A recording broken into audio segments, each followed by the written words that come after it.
Alright, guys. I want to break this down a little bit more because I've had time to sit and think about it. Had time to really just think about everything that's happened after the game. And read shit from Jags fans on Twitter and Facebook groups about one Doug Marrone and everything that transpired in this game. Now, it's people going crazy right now thinking he should be fired. Now, if we're going to make that decision, let's look at everything, and specifically what happened today. Now, do I think Doug Marrone should have been fired before the season started? Absolutely not. One bad year, a year removed from going to the AFC Championship game on a team where he had Blake Bortles as his quarterback, and last year, basically Leonard Fournette and basically the entire offensive line being hurt. I mean, that's certain shit you can't control. So, having all that and then going 5-11, I was just with a new quarterback coming in and a pretty good draft, you deserved a chance this year.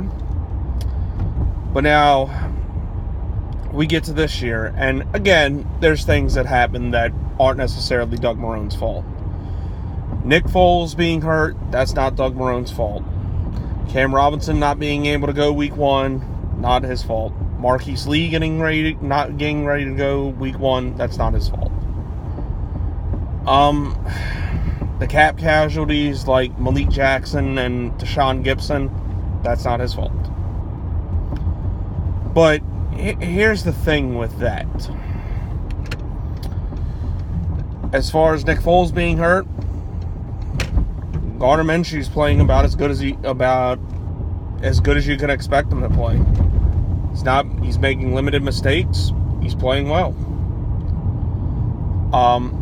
With Marquise Lee being out, he honestly doesn't even need to be there right now. DJ Chark, who's really stepped up and becoming this team's go-to guy, Chris Conley and Dede Westbrook are all having pretty good years so far. They've been reliable.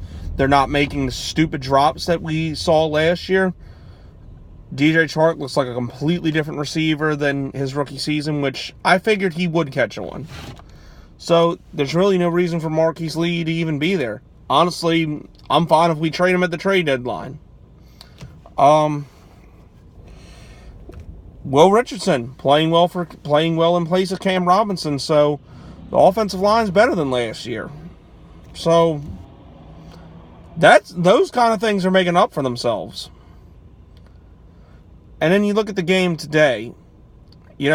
Last week I gave a lot of shit to Todd Wash because of how the defense played. But this week against an offense who's not as good as Kansas City, but they have Deshaun Watson, Carlos Hyde somehow remembered how to play football. DeAndre Hopkins, who I think unfortunately is the best receiver in the league, and a good supporting cast around him with guys like Will Fuller and Kenny Stills. They had a challenge today, and even with guys gone like AJ Boye and Yannick Ngakoue, they stepped up.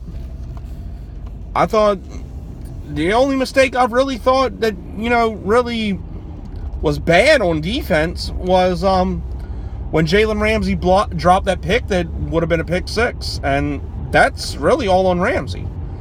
I thought Trey Herndon played well. I thought, DJ Hayden played well. Ronnie Harrison played good. Even Jared Wilson had a good game. He made a couple plays. So you can't put this game on Todd Wash at all. And like I said, Gardner Minshew came back really and should have won this game at the end for us. So I don't think you can really put it on him. Other than the one fumble he had, where which gave the Texans a short field and scored a touchdown. I don't think you can put that on him. Well, I mean, that play you put on him, but I don't think you can put the game on him, especially since he came back. and led us to a late touchdown. But when we're talking about Doug Marrone, let's look at a few incidents. The play where Jalen Ramsey kind of blew up at him after the drive was over, where they got a field goal out of it. Normally, because it's an asshole antic by Jalen Ramsey, I would side with Doug Marrone. But, right is right and wrong is wrong. Jalen Ramsey was right about that play. I mean, he saw it just like we all saw it.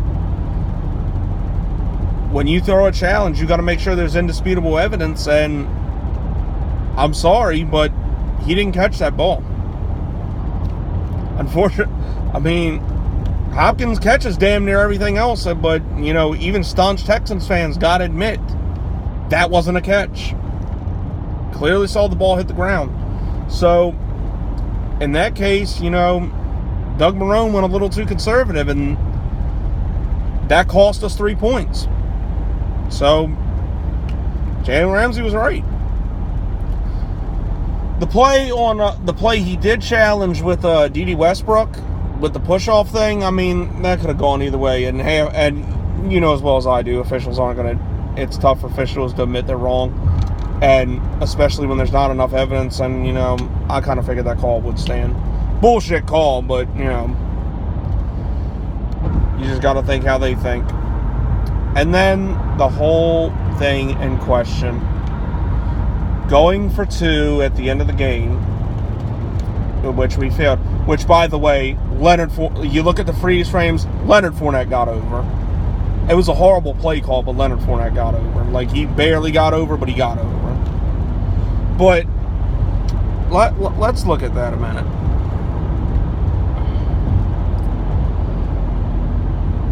I do disagree with it in that situation. Now, had it been set up like this, had there been less than 10 seconds left, and you want to play, and you want to put the game and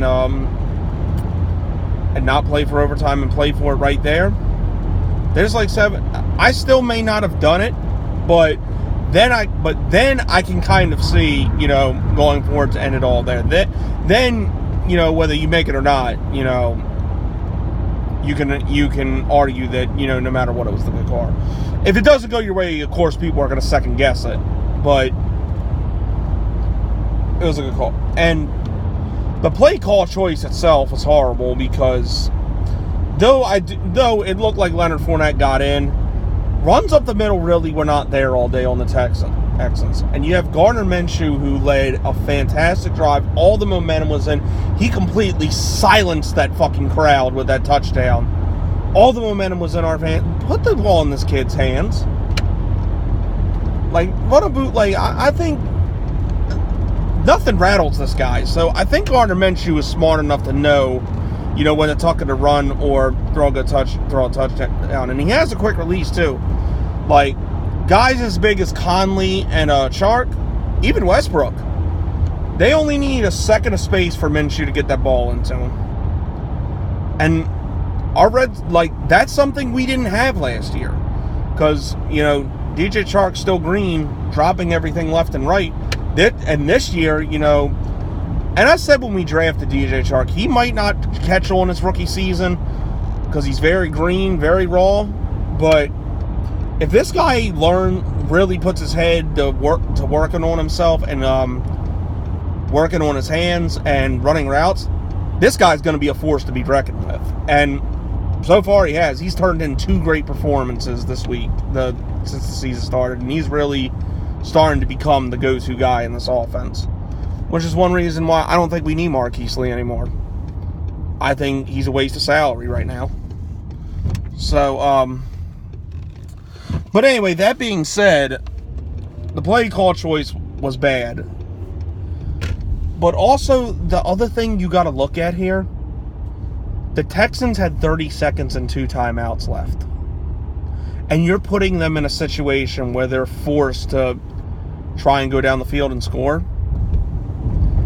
Whether they've been playing good the whole game or not, you still have to account for you have Deshaun Watson throwing to DeAndre Hopkins, Will Fuller, and Kenny Stills. That's a tough task for any defense to keep them, out of field goal range. And 30 seconds and 2 timeouts after a kickoff, that's very doable.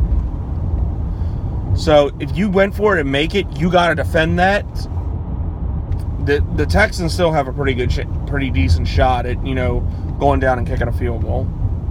So I don't know if it goes back to when the play Ramsey was pissed off about, and maybe he wanted to show like, hey, I'm not a pussy. But dude, with the game on the line, that wasn't the time to flex. Like, with that, the Texans are probably taking the thing to overtime. And you had momentum. And by missing that 2-point conversion, you just wasted it. It was wasted. So, that absolutely was the wrong call any way you look at it. Whether he made it or not. Which I do think he got in. But whether he made it or not, that was absolutely the wrong call in that situation. So, this game falls squarely on Doug Marrone. Like, decisions like that is the type of decisions that get coaches fired. And, already in week 2, I didn't want to be talking about that. I did not want to be talking about this in week 2. But this game, I think, put Doug Marrone on the hot seat.